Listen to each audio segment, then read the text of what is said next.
Okay, Yanis, it is time for PL Express. And in terms of PL Express, one of the biggest topics this week has to be the Spurs Chelsea game. I mean, wow, what a game that ended up being. So dramatic. Lots to talk about there. I want to talk about Manchester United, something we've already touched on in ESPNFC Live, and also Mikel Arteta as well. And just the Premier League title race as it stands right now. Manchester City, the biggest winners of the weekend that was. But let's start with that Spurs Chelsea game. I mean, there's a few ways of looking at this. I want to start actually by talking about what Craig Burley said, just to get the Chelsea part of it out the way. He said just because of the way the game went, we didn't really learn too much about Chelsea in this clash. Would you agree with that? Absolutely. That was going to be my first line, and I didn't see that, obviously. Yeah, I mean, I haven't learned anything from either team, really, because, I mean, it's easy to talk about Spurs and what happened to them, their first loss as well.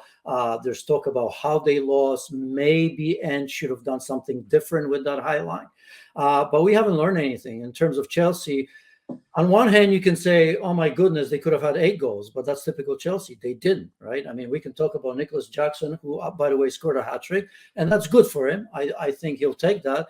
Could have had 6 himself as well. So I don't know which way to look at him just yet. So I haven't learned anything from Chelsea. The game was always going to play into their hands just a little bit because it was wide open. But I think it's fair to say that if it was 11 against 11, Spurs would have won that game.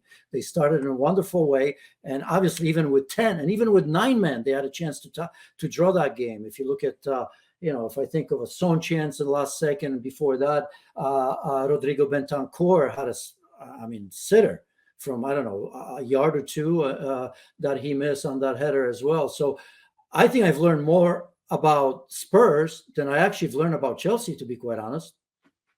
Well, speaking about learning, if we haven't learned as much about both teams just because of the way the game went, have Spurs learned that they need to actually tighten up in terms of maturity in certain areas? The fact that they did end this game with 9 men.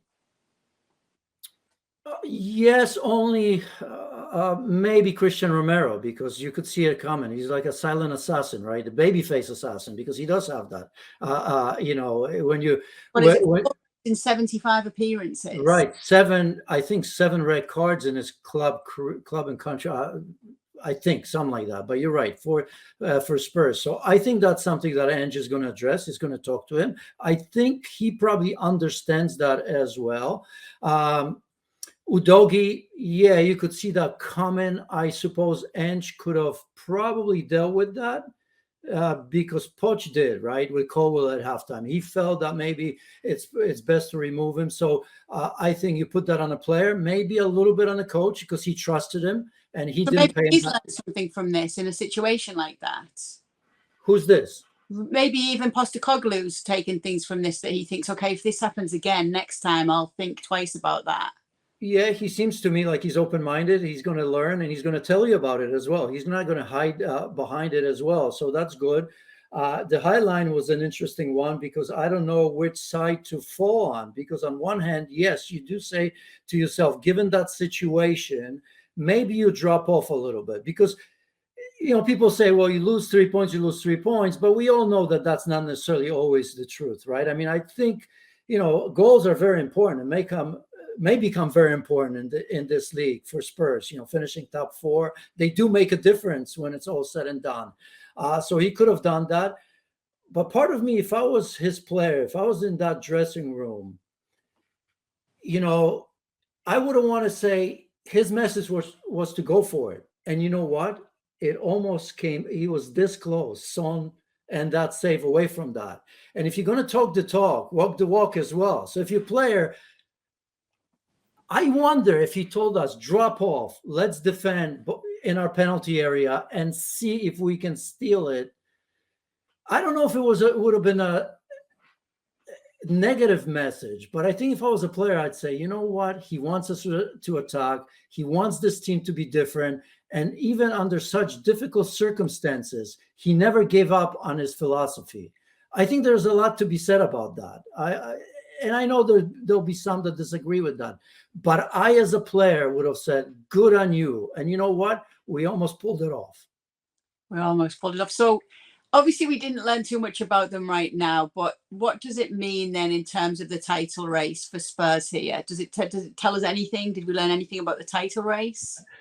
if you believe that they were in a title race to begin Well, with, are right? they? Do you? No, of course not. I mean, look at the depth situation. You have two center backs gone. Van de Ven, I mean, incredible how he came into this. Romero, again, now he's going to get 3 games as well. So you're talking about totally different setup, which was new to begin with, not just with the goalkeeper, but the back four. Because if you look at Porto, he plays differently in the right back anyway. You have James Madison. I remember being on the show, and I think. I told you that even James Madison being out is going to change things, and certainly we'll see how long he's going to be out for. But the depth's going to be tested, and we knew that it was relatively thin to start with. So I never thought that they were in a fight for the Premier League title, but now we'll find out about Ange and about the team, because others will have to step up, and not just 1 or 2. There's like 3 or 4 spots that they're going to have to prove to us that they can at least stay with the sort of run that they had. Let's get to Manchester United. You've already touched on it earlier in the show today. Obviously got that injury time winner against Fulham, Bruno Fernandes there. There's been a lot of talk about Erik Ten Hag and his job and how much longer he stays in this role. Just want to start by saying that they've won 4 of their last 6 with last-minute heroics. Does that tell us that the squad is still fighting for him? That's a good question. It's easy to say they are, and you know they're going to catch form at some stage. The question at that time is going to be, how much have we lost already, and what does that mean? Because winning 2 or 3 games on the trot somewhere later down the road may be okay, and it'll bring you closer, say, to Europa League. But that's not what progress should mean for a club like Manchester United. So I think Erik Ten Hag understand, or at least in my opinion, should understand that his position is in danger. And I would probably have 0 problems if he was replaced. We always say, well, how many coaches can they have? How many changes can they have? As many as it takes. This is Manchester United, and a lot of money has been spent. So I think they expect to I mean, if they finished 4th last season, certainly the expectations were a little bit higher. So in this game against Fulham, it seemed to me like they play like they were doing us a favor. That's the way I had it. 0 energy whatsoever. I think everybody understood that the expectations were higher, just in terms of a fight, in terms of body language, everything that we've said about Bruno Fernandes and his captaincy. I mean, I'm not giving him an out for scoring that goal. Okay, he scored it very, very late. I mean, it was laughable, the amount of mistakes Fulham made it, clearing the ball 3 or 4 times into themselves, pretty much. I think the goalkeeper should have done better with that as well. So I'm not giving him an out, because up until that point, again, to me, he was non-existent. So I thought it was terrible. I mean, this was maybe the worst Manchester United I've seen in a lot of those games. So I haven't learned anything. They're still well below average. And this trip to Copenhagen is looming large. So if Erik Ten Hag were to go, and you were to look at it afterwards and go, well, these are the things that really you understand he got fired for, what are some of the things that you would pick out and say there? I just think that maybe his toughness, maybe inability to change things on the fly, questionable decisions as of late. Because, you know, when you lose games, you start asking, and there's stuff that obviously we don't know. But if you go into any games and you tell me after 3 or 4 games where we had an opportunity to question his ideas, and you tell me that you're going to protect the back 4 that's already incredibly questionable with Johnny Evans and Maguire, you're going to protect them with Christian Eriksen as your deepest player. I mean, on one hand, I get it, because McTominay, I mean, he was probably the only player that looked like he was ready for a fight. He always does, even though we can say that he's limited to some degree. But I think he's defended himself as of late for club and country. Well, I don't think he has to defend himself for country, but I understand that he wants him a little bit higher, because he also understands that nobody else can press like him, which, by the way, he continues to tell us that that's his way of playing: high pressing, counter pressing, and all of that. So I get on one hand why McTominay is the sort of player, because Bruno's not going to really do it, not effectively anyway. But when you're not playing well, you say to yourself, if I have limited choices in that midfield because of the injuries to a lot of the players, Amrabat was never the one. He's already kind of, I don't know if he's given up on him already, but it seems that way to some degree. Yeah, I just think his leadership is questionable as of late. Okay, so with some changes coming at the very top, at the board level with Manchester United, does it actually make it a more attractive role for potential managers who might not have considered it before? For me, Manchester United will always be wanted. It's easy even to right go now. Even right now, most managers would say yes to this. because you know what? Managers are always thinking I'm the one to do it, because you know what? The next one that gets it done, hey, legend, right? This is Manchester United. And many managers out there will look at it as I mean, look what Ange has done with Spurs to a degree. I mean, he's turning around overnight. And I'm not saying that it's easy, and it's still early, and we don't know where they're gonna where they're gonna end up. But I mean, leadership of a massive club like this is so important, and it's not easy to find the right leader that pulls the right strings to have players understand what it is to be a Manchester United player. But I always believe that when there's chaos, there's an opportunity. And what better opportunity? I'm not saying Game of Thrones now. Chaos is a ladder. well, because I just think that if I had a chance to fix a massive institution that is Manchester United, how would I say no? Now, I'd have to have some guarantees, but you've mentioned that maybe if there wasn't a new owner, or when we're talking about Sir Ratcliffe coming in, then maybe I would have waited, because I talk about that nuclear option with Manchester United. That's what's needed. But at the very least, if he does come in, then I say to myself, well, give me some guarantees. This is what I want.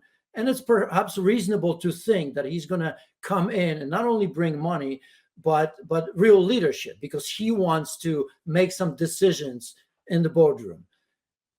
And if I had some of those guarantees, I would never say no to a club like Manchester United. I just think it's impossible for the top managers to say.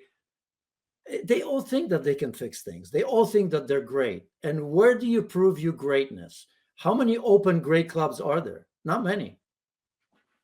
Okay, so we'll be revisiting that topic for sure.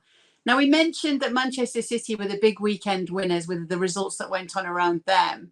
But it does feel as if you were to just look at the table, it's a wide open Premier League season.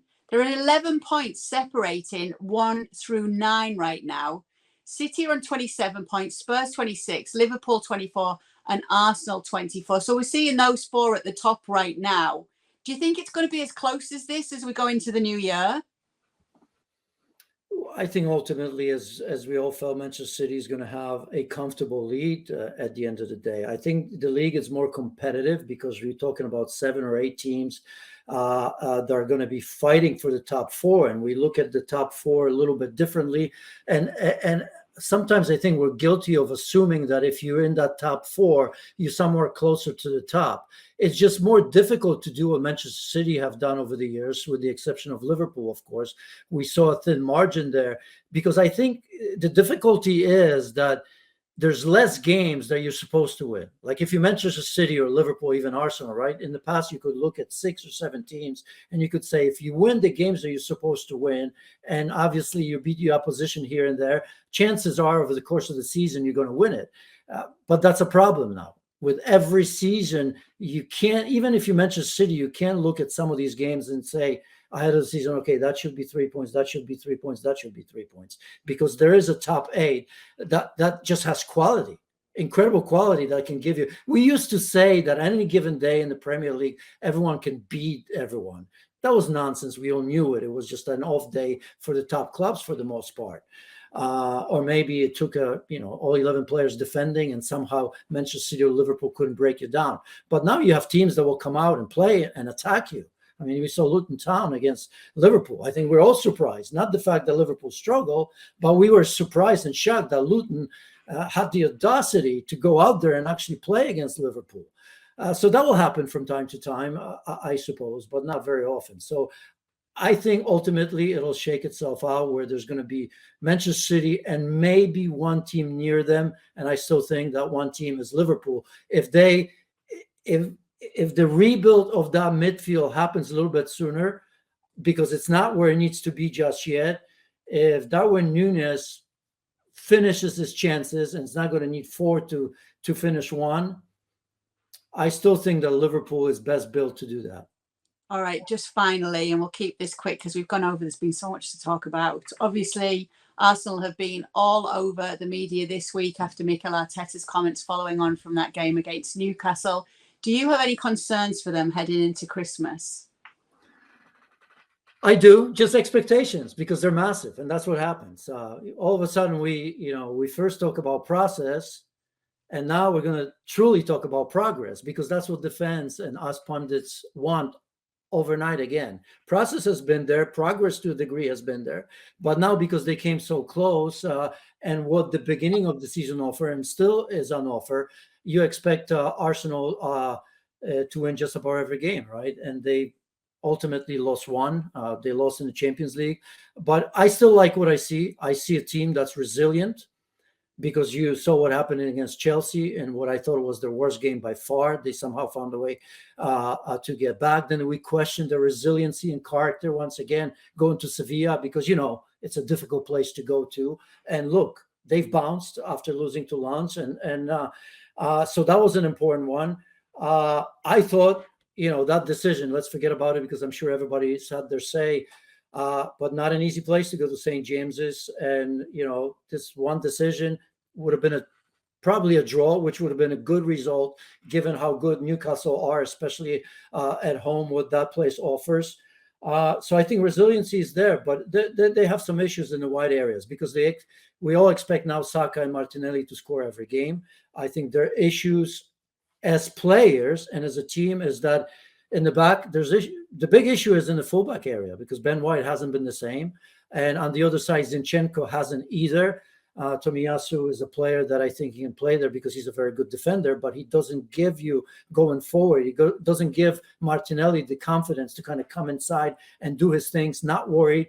You can't double down on the opposition in those areas, which both Ben White provided last season. Surprisingly, to be quite honest, for me, how good he was going forward and getting involved in the attack. Zinchenko, yes, he was coming inside, but you always expect him to maybe get around Martinelli to the byline. He was coming inside because that's what Arteta wanted, and that prevented issues for the oppositions as well. So wide areas have been maybe not the same in some games, not in all games, but I think in some ways, to me, that has to do more with fullbacks than necessarily with Saka and Martinelli.